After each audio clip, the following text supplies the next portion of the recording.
I know it's crazy. Shit getting heavy out here. Vince McMahon struggling. Motherfucker opened that bank account and he said, oh shit. Motherfucker's got a slide now. He released all them boys. Body started dropping. I swear to God, I will take my hat off. I'm not capping. Don't ever say I'm capping. Hold on, I need some water. Man, you know what it is? I don't even know. There's something different about water on Wednesdays. Like when I drink a Poland Spring on a Wednesday afternoon, shit just hit different. But yo, it's crazy. WWE has released quite a few wrestlers here. We have a situation financially with them. Now, Vince McMahon has a lot of money, but you got to keep in mind that he's not making as much now, and he still has to pay all of his talent and so many other people. WWE is reportedly in a financial crisis, according to multiple dirt sheets, and the company itself is reportedly struggling to keep the income and the company afloat. A lot of this is due to the fact that from the coronavirus pandemic, they are not getting ticket sales and they are not getting a lot of the revenue that they would typically get on a week-to-week basis. Today, the news sparked off that WWE announced that they will be releasing multiple names that are on their roster. They will be doing pay cuts, salary cuts, and all different kind of things so that they can try to save the money and save money during this pandemic and what have you.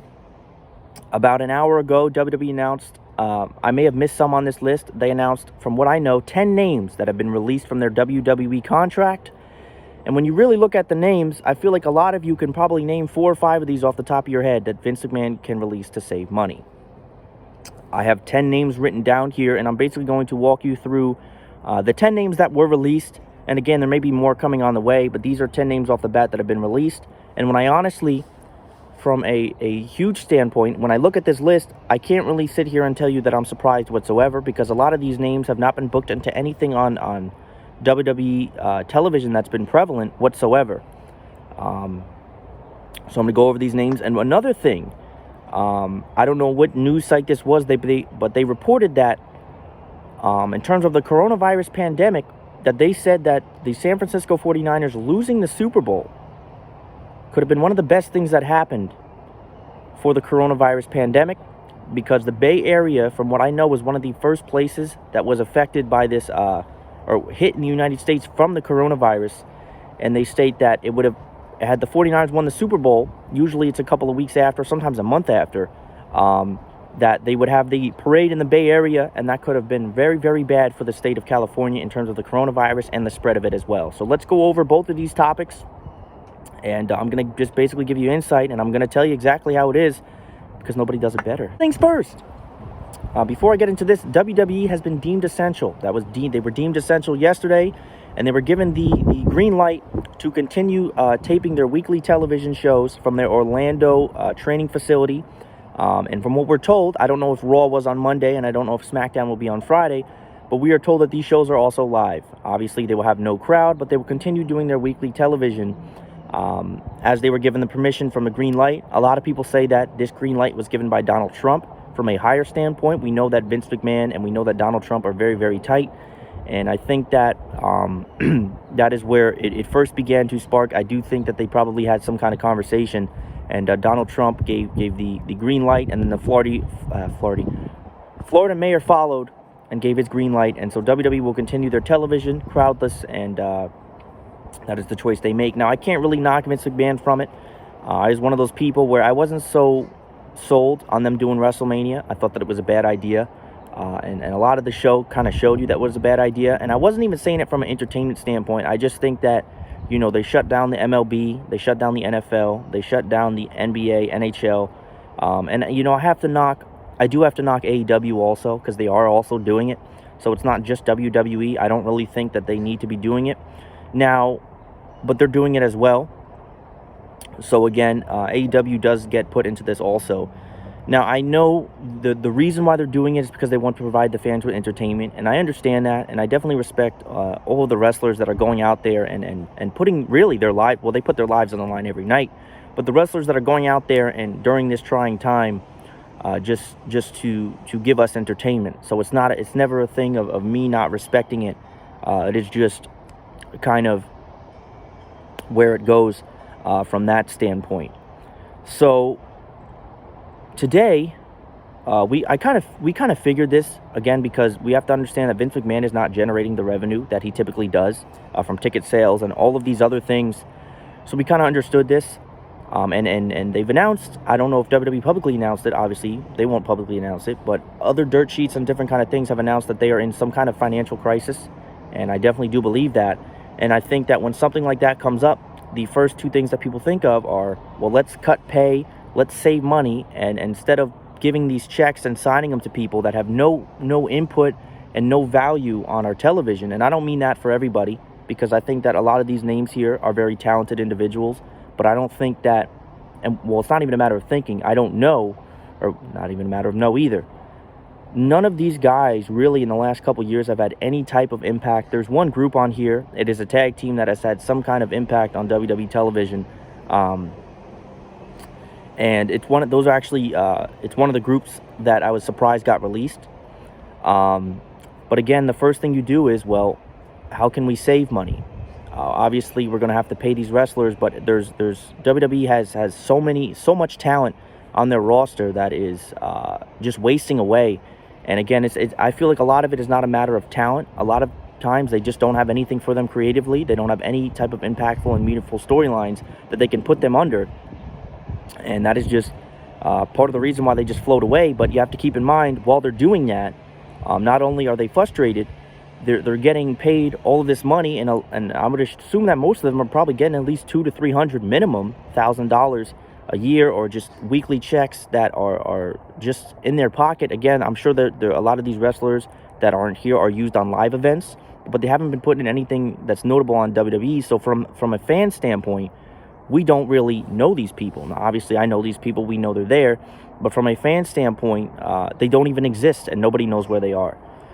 So I'm going to kick things off here. We got 10 names on here. One of them is a tag team, and the tag team is actually one of the names that I was surprised got released. And I'm going to kind of give you my insight as to why. I feel like all of these names that were released, none of them really surprised me. But you can't really knock Vince. He's in a very difficult situation now, and he's got to do what is really is best for him. And it's very unfortunate for these wrestlers. But I do think that some of these wrestlers, not all of them, I do think that some of them will find work elsewhere.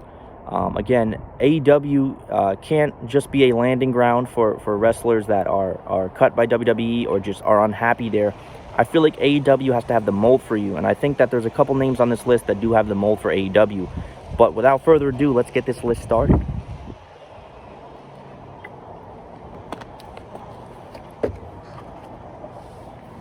He's been with the company for the longest time, and he's had some meaningful moments on television. He has a funny character, but WWE has announced today that one of the names they will be releasing is Heath Slater. Now, this does not really surprise me. Heath Slater actually has been in the WWE locker room for quite a long time. We've seen him in different types of storylines. I've got kids to feed, those type of things, but nothing for Heath Slater really took off. And I think that is a shame, because I did like Heath Slater. I thought Heath Slater was talented.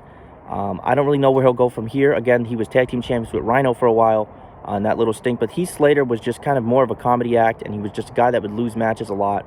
I do think Heath Slater does have talent, and it does not surprise me that WWE chose to release him. Heath Slater actually lasted longer in WWE than I thought he would, especially for somebody that has not done anything important. So I would have to go back and look, but Heath Slater has been in WWE for a long time. But they did announce that he is one of the names released, and that's unfortunate, because I did kind of like Heath Slater, but he was never put into anything important, and they never really built him into a star. Curt Hawkins, another name that's released, couldn't surprise me any less. Curt Hawkins, biggest claim to fame in the last couple of years was riding a losing streak and being on television. Curt Hawkins was probably one of the most non-valuable WWE employees on television in recent years. Curt Hawkins, I feel like, has not... All he did was... I feel like a lot of these guys are just stuck in live events, and I feel like they never get the props they deserve. Curt Hawkins, I will always think of him as being an edgehead. I will always think of him as the tag team with Zack Ryder.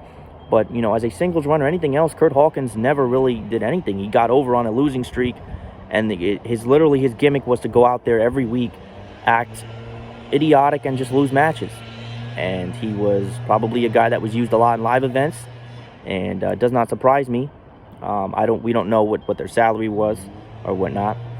Eric Young, another one. Eric Young is what I like to call the victim of the NXT call-up. Eric Young was on NXT under the group Sanity, and they were very popular on NXT. They were very good. And as we tend to see, a lot of these talented names don't make it to the main roster. Well, they make it to the main roster, but they're not built correctly on the main roster. And a lot of that has to do with Vince McMahon being out of touch and him just picking his favorites and creative either getting their idea shot down or having no idea how to book these guys. Eric Young was released specifically. He's the 3rd out of 10 names I have on here that was released by the company. I don't really know where he goes from here. I feel like Eric Young, he never really did anything for me. When he was in Sanity on NXT, I really did enjoy Eric Young, but I feel like outside of that, he never really did anything that was really going to gravitate and get my attention. The second that Sanity was brought up to the main roster, I feel like that they were very, very short-lived, and they didn't do really anything for me whatsoever. The next one of the most talented and undervalued and shit-on names in WWE. This guy will have a spot, and I damn sure hope it's with AEW. EC3. EC3's name was pretty much blown up through TNA as Ethan Carter III, and he was a very, very popular character. EC3 is very talented, and if there's a guy on this list that WWE has literally done absolutely nothing with, and I'm not even talking about a TV appearance, EC3 has been an invisible ghost on WWE television for probably the last... I can't tell you the last time we saw EC3 on WWE television. Now that I think of guys like that, one of the guys that just popped up had a long match and has had matches now on TV. Maybe they're going to book him. I'm surprised that Apollo Crews was not on this list. Apollo Crews was not released whatsoever by WWE, and prior to his match with Aleister Black that went a half an hour last week on Raw, we haven't seen him anywhere. You know, and again, it's very unfortunate. EC3 has a special talent. He knows how to plays his character. I think he's good in the ring, and I think that EC3, a perfect place for him to go would be AEW. EC3 should find work elsewhere. I don't think he'll have a problem. AEW could definitely use somebody like EC3. He reminds me a lot of what AEW's version of Shawn Spears is now, but I think he would be a little bit better. EC3 should have left WWE a long time ago. Aiden English, he would sing on the mic. He was in the popular group with Rusev Day, and after that, he just fell to shit. Aiden English hasn't been used on TV. Again, all of these names, none of these names really surprise me. The one that does, I'm going to add on to the end. But Aiden English was also released. Okay. I'm sure, you know, we don't know the financial standpoint of it, but I feel like a lot of these guys were probably getting $500,000. Some of them were probably getting large contracts. Which leads me to another thing. One way Vince McMahon could save money is to stop bringing in part-timers that can barely operate in a wrestling ring and giving them $3 million. That's not a shot at Goldberg, that's just the truth. Drake Maverick. Drake Maverick came up as a manager. I never cared for him whatsoever. The greatest thing Drake Maverick has done in a WWE ring of recently is the 24/7 championship. And we all know that from day one, the 24/7 championship was not valuable. It was not valuable. It was another championship to good guys on television that they had nothing for. Okay? R-Truth was good with the 24/7 championship. R-Truth was great. But again, it wasn't really a championship. It was just a hot potato that was flying around holding into the hands of guys that weren't in anything meaningful on television. Lio Rush. Lio Rush was a shitstorm when he first started his WWE or NXT, not NXT, but WWE career. Ever since he said that thing about Emma getting terminated from WWE, that was the first impression that Lio Rush did not want, but that's the first impression that Lio Rush definitely got.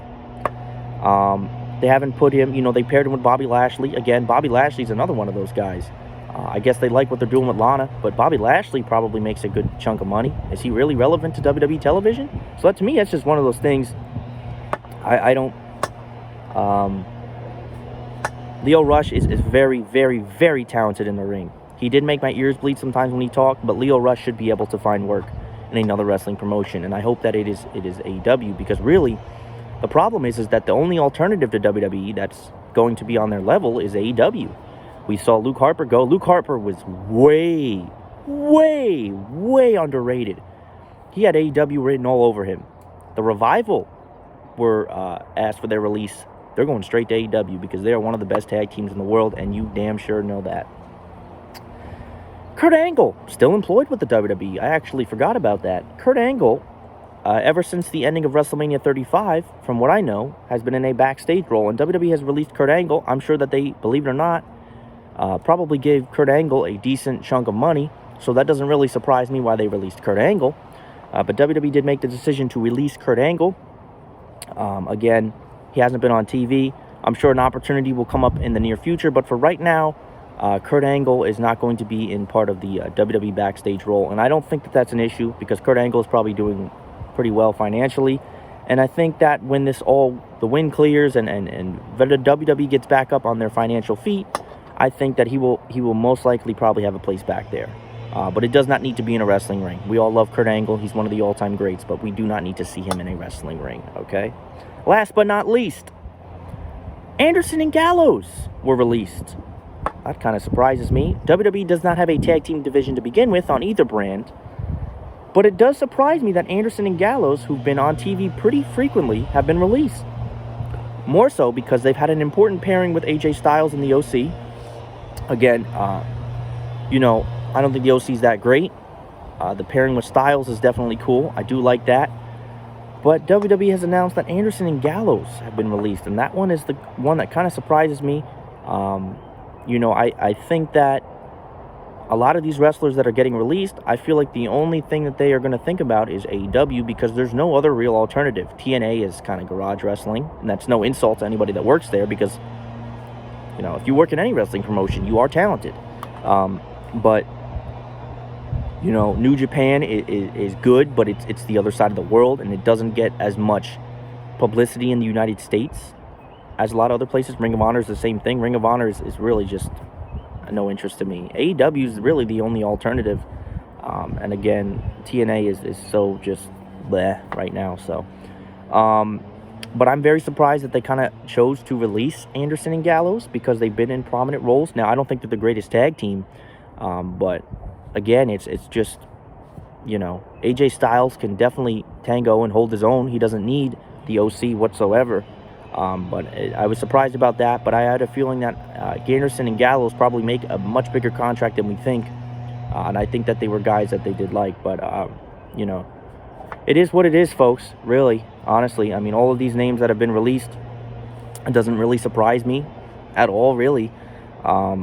It's unfortunate, but I do think that others will find success. I do think that EC3 and Leo Rush are two guys that you definitely want to watch out for because those are guys I think will find success in another promotion. I was going to talk about that. Just briefly, I'm going to state that, the coronavirus pandemic was, I'm not going to get into big detail because I'm already running at 17 minutes right here. But I do want to state briefly that the coronavirus pandemic did start, I think, in the United States. I want to say it started in a nursing home in Seattle. I don't know all the statistics. There's so many stats that come and are involved with the coronavirus. But I did want to state that. And the 49ers, as you know, some of you on here are probably sports fans, lost to the Kansas City Chiefs in the Super Bowl. I did predict that the Chiefs were going to win. I didn't think the 49ers were going to win. And usually a couple of weeks after that, the Super Bowl, the team that wins has their parade. And the 49ers did not have a parade because they lost. But there are different experts now saying that with the timing and how everything was going, had the 49ers had the parade, which probably would have had at least 1 million people in the Bay Area, it could have been very, very bad. And when you think about it, I can't really sit here and tell you that I would disagree because I've been to a parade when the Yankees won the World Series in 2009. I was at that parade, and I was about 10, 11 years old. I was very short. My dad had to hold me up so I could see, the players going past on their floats. And it was very crowded, very, very, very tightly congested. And I think that is absolutely 100% right. I think that if the 49ers won the Super Bowl, the coronavirus could have spread a lot worse. Now, not to sit here and say that it is anything less than what it is now, because it is terrible now. But it could have spread a lot worse, and it could have been a lot worse. It still is bad. That is not by any means belittling anything that's happened so far.